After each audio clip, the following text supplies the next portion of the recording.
Salut tout le monde, c'est Vince. Plus d'un an et demi sans vidéo. On va en parler aujourd'hui. Jingle.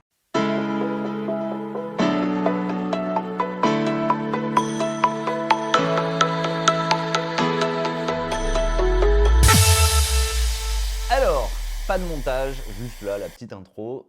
Ça fait extrêmement longtemps que j'avais pas fait de vidéo sur cette chaîne YouTube parce que j'en avais déjà parlé avant, j'en ressentais plus le besoin, j'en ressens toujours pas le besoin de parler de ma vie, de parler de tout ce que je fais, de tout ce que j'ai fait, de tout ce que je veux faire ou autre.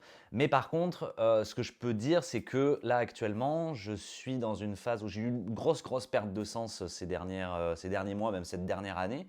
Et ce que j'aime en fait par-dessus tout sur cette chaîne YouTube, c'était de faire le défi des 100 jours. Et aujourd'hui, je reprends, même pas je veux, puisque j'ai repris hier mon défi des 100 jours pour la saison, je crois, 19, pour essayer de me rééquilibrer. Je sais qu'à chaque fois que je fais le défi des 100 jours, ça me rééquilibre, ça me permet de me retrouver un petit peu avec ce que je veux vraiment, de manifester dans ma vie ce que je veux vraiment, de savoir ce que je veux, de poser des intentions. Et c'est pour ça que j'avais envie de faire cette vidéo. En fait, ce qu'il faut savoir, c'est que les vidéos, je les fais pas pour forcément les gens. Ça aide énormément. Je sais que par rapport au défi des 100 jours, j'ai eu beaucoup de retours dans les précédentes années du défi des 100 jours, comme quoi ça faisait du bien aux gens de voir un peu là où je coince, quand ça va pas, quand ça va ou autre. Mais c'est vrai que depuis plus de 2 ans, j'ai plus envie de faire de contenu sur les réseaux sociaux, j'ai plus envie de parler de ce que je fais, j'ai plus envie de me montrer parce que je ressens pas ce besoin de montrer ma vie. Ma vie me regarde, effectivement, mais j'ai passé ce cap en fait. Je pars vraiment vers quelque chose de très sage selon moi, qui est les gens s'en foutent de ma vie.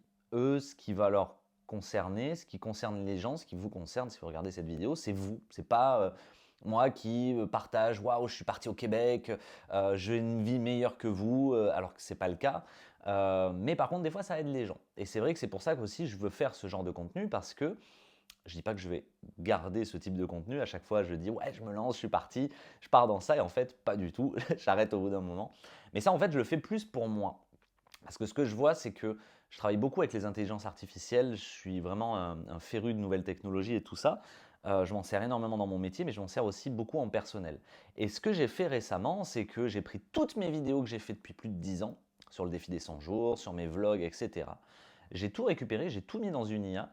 Et ce qui est bien, c'est que je vois en fait l'évolution de mon propre développement personnel.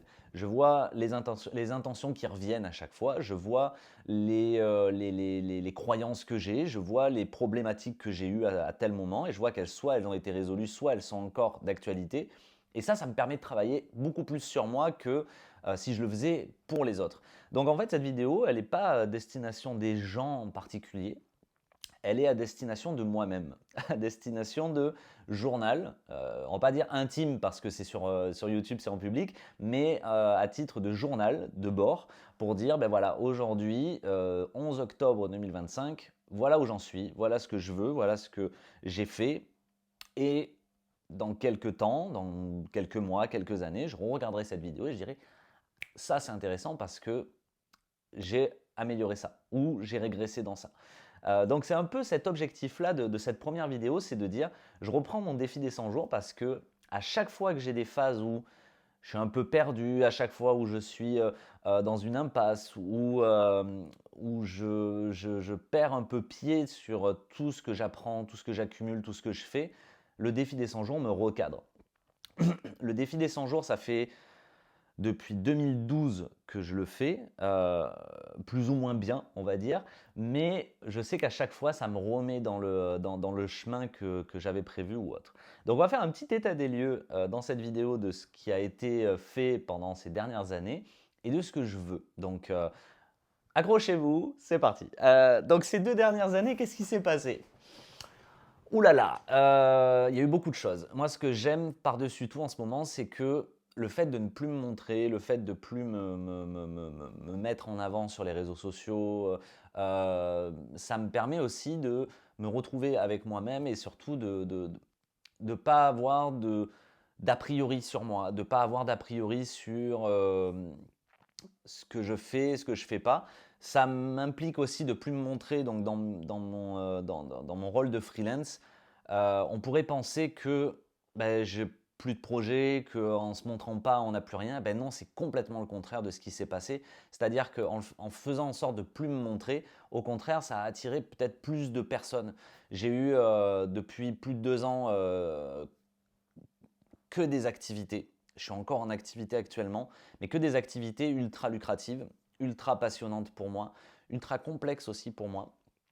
Mais c'est ce que je voulais en même temps. Moi, je voulais avoir des clients. Je voulais surtout, c'était dans mes intentions à une certaine époque, que je n'ai plus à communiquer sur mes réseaux. Je regarde juste si ça continue quand même d'enregistrer parce que, ouais, c'est bon.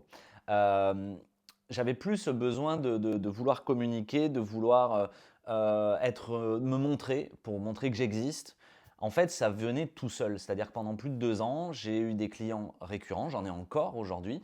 Et souvent, ça vient un peu de bouche à oreille, naturellement. Et ça, c'était quelque chose que je voulais absolument et que j'ai réussi à avoir des contrats mensuels. Parce que le gros problème qu'on a chez les freelances, c'est qu'on ne travaille pas en mensuel souvent. Ça va être des projets un peu par-ci par-là, et c'est difficile de trouver des clients qui acceptent de vous payer chaque mois un même montant pour des prestations que vous allez faire. Et moi, c'est vrai que sur 2 ans, c'est ce qui s'est passé avec son lot de résistance aussi et de périodes un peu complexes parce que quand vous êtes mensuel avec un client ou une équipe, vous avez des responsabilités, vous avez des devoirs et vous êtes, je ne vais pas dire comme un salarié, mais presque pareil. À la différence qu'en tant que freelance, vous ne comptez pas vos heures, vous faites ça aussi par plaisir et c'est un peu ce qui s'est passé. Donc là aujourd'hui, ce que je suis vraiment fier d'avoir pu acquérir et de pouvoir faire, c'est d'être encore et toujours dans le happy team de François Lemay et avec des responsabilités beaucoup plus hautes qu'il y a 2 ans. Et ça, c'est extraordinaire parce que, comme vous pouvez le voir, je reviens du Canada. C'est-à-dire que je suis allé au Canada en 2023 la première fois que j'avais quitté le territoire. On y est allé avec ma chérie une deuxième fois. Alors elle est venue avec moi, c'était sa première fois, mais moi ma deuxième fois en mai de cette année, donc pour aller travailler avec mon équipe aussi. Et là, mardi, donc aujourd'hui on est samedi, je suis rentré du Canada. J'étais parti pour une semaine pour aller avec mon équipe aussi faire un événement. Et j'ai un peu manifesté cette intention que j'avais depuis très longtemps, qui était de travailler à l'international. J'en avais déjà parlé dans le défi des 100 jours. J'avais déjà dit que je travaillais avec la Suisse, je travaillais avec le Québec à distance. Mais le fait de me déplacer à l'international, ça, c'est quelque chose qui est extraordinaire. Euh, Par contre, ce que je remarque, c'est que depuis plus d'1 an, pour ça aussi que je fais plus de vidéos, que je fais plus rien, c'est que déjà l'année dernière, j'avais eu une énorme perte de sens, j'étais trop spirituel, je l'avais dit dans les vidéos, et je faisais plus de vidéos. Mais surtout que moi, depuis septembre l'année dernière, j'ai eu des symptômes que j'avais déjà vécu en 2015, je crois, de crise d'angoisse, de peur de mourir, de peur de l'AVC. Et en fait, ça, c'est revenu en septembre l'année dernière, suite à une grosse surcharge mentale de travail. Et ça reste depuis plus d'1 an. C'est-à-dire que maintenant, j'ai des douleurs, que ce soit cervicales, dans tout mon corps et tout ça. Et, euh, et ça me fait peur. Surtout qu'en plus, moi, je suis devenu très, très sédentaire. C'est-à-dire que je ne travaille que de chez moi. Donc, je fais plus de sport, je fais plus rien et je suis derrière un ordinateur. Donc, déjà que j'ai des cervicales un peu bizarres, c'est-à-dire qu'elles sont un peu tordues.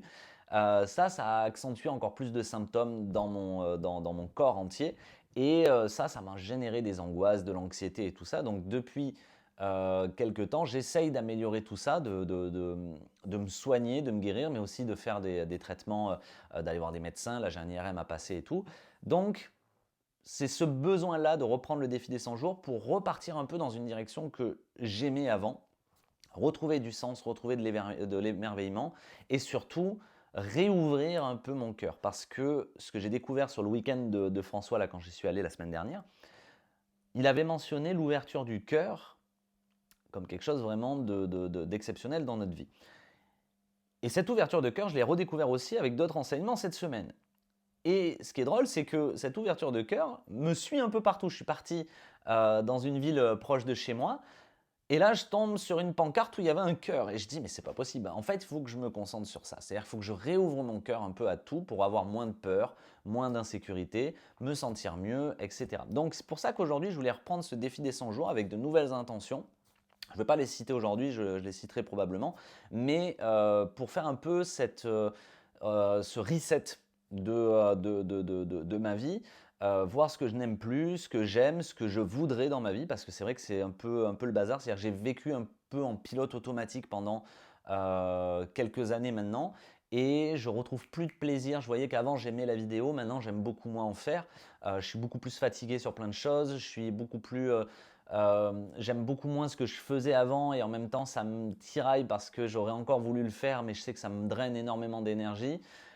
Donc il y a plein de choses qui font que je suis obligé aujourd'hui, je m'oblige à refaire ce défi des 100 jours parce que c'est vital pour moi, pour me sentir mieux, pour être mieux dans ma vie personnelle avec ma chérie, dans ma vie professionnelle aussi, voilà. Il y a toujours en fait, ce que j'ai remarqué même en questionnant l'IA, il y a toujours ce besoin de liberté. Ce que je vois aujourd'hui, c'est que j'adore mon équipe, j'adore les projets que je fais, mais inconsciemment, je m'auto-sabote par rapport à la question de la liberté. Je me mets toujours des astreintes, alors qu'on ne m'impose pas d'astreinte, on ne me dit pas faut que tu sois présent. Non, il faut que je le sois indirectement, mais pas, on ne me l'impose pas. Et ça, c'est quelque chose qu'il faut que j'arrive à guérir, il faut que j'arrive à soigner, à travailler sur cette question du travail, sur cette question de la liberté. Parce qu'on peut être libre, et j'en avais parlé dans une vidéo, en étant discipliné. Et moi, c'est toujours ce problème, c'est de ne pas être discipliné, c'est de faire 15 000 projets à la fois. Alors, c'est quelque chose qui est ultra satisfaisant pour moi, mais qui est de l'auto-sabotage pour moi. Donc, ça va être cet objectif-là pour mon défi des 100 jours. Finir ce défi des 100 jours, parce que le dernier défi, je ne l'ai pas terminé. Je crois que je l'ai commencé avec une vidéo, mais je ne l'ai jamais terminé. Et puis voilà, donc j'avais envie juste de faire un petit état des lieux aujourd'hui de ce qui se passe. Ça va très très bien dans ma vie. On a déménagé avec ma chérie, on est revenu vers chez moi. On est dans une super maison, on a nos meubles, on a tout. Avant, on était du côté de Bordeaux, c'était pas à nous, c'était vraiment une location meublée qu'on avait. Et là, aujourd'hui, c'est une location non meublée, mais par contre, on a nos meubles à nous. J'ai mon coin de bureau, ma chérie a son coin de bureau, on a de la campagne, on a des espaces verts, on est vraiment à l'extérieur de la ville. C'est extraordinaire de pouvoir se balader, je retrouve un peu mes paysages d'ici. Donc c'est sur ça aujourd'hui que je vais travailler, reprendre le sport pour justement remettre mon corps en mouvement, parce que c'est vital aussi pour moi. Moi qui suis quelqu'un qui est un peu hyperactif, qui a besoin de bouger, le fait de rester sédentaire derrière un bureau, c'est ça aussi qui me pèse. Donc si je peux faire vraiment cette part des choses en disant bon ben le matin je me dépense et l'après-midi ben, je reste derrière mon bureau, ça sera beaucoup mieux. Donc déjà ça c'est aussi un acte de foi de dire il faut que je m'impose de faire ces choses-là. Même si, je ne veux pas dire que ça me fait chier, mais c'est plus complexe aujourd'hui, surtout quand vous êtes rentré dans des habitudes où votre corps commence à rouiller. Bah, pour aller dégripper tout ça, c'est compliqué. Donc il faut le mettre en place, et il faut vraiment que je me conditionne et me discipline à ça. Et après, de voir les intentions qui vont venir au fil de ce défi des 100 jours. Il y avait une intention que je voulais manifester qui était de rembourser toutes mes dettes, et en 2 ou 3 semaines, là, ça y est, tout ça a été remboursé. Je vais dire encore grâce à mon papa qui a été là pour moi, et que j'ai une profonde gratitude pour lui, parce qu'il est toujours là pour m'aider. Même si mon activité augmente de plus en plus, bah, les dettes augmentaient de plus en plus, et il a accepté de m'éponger tout ça, et c'est maintenant auprès de mon père que je suis redevable. Et ça, c'est beaucoup mieux que de devoir être redevable auprès d'huissier, auprès de recouvrement forcé ou autre. Donc déjà, ça, c'est passé. C'était une intention que je voulais l'année dernière, ou en début d'année, je crois, et qui a été manifestée là. Donc juste y croire quand même. Voilà. Et le fait de travailler encore avec mon équipe, avec François Lemay, c'est quelque chose qui est extraordinaire, parce que l'équipe dans laquelle on est, c'est beau, c'est magnifique, on crée du bonheur auprès des gens, et ça me motive encore plus. Donc voilà un petit peu cet état des lieux. J'espère que ça vous a plu, j'espère que la vidéo n'est pas trop longue. C'était juste pour parler un peu de ça. Comme je disais, cette vidéo, c'est plus mon journal d'état des lieux, de ce que je fais, de où j'en suis, etc. Et de suivre un peu cet avancement en 100 jours, voir ce que ça va donner. Donc, je vous fais de gros bisous. Merci d'avoir regardé cette vidéo. Je prépare la pause parce que maintenant je contrôle avec mon Apple Watch et on se retrouve dans une prochaine vidéo. Ciao tout le monde!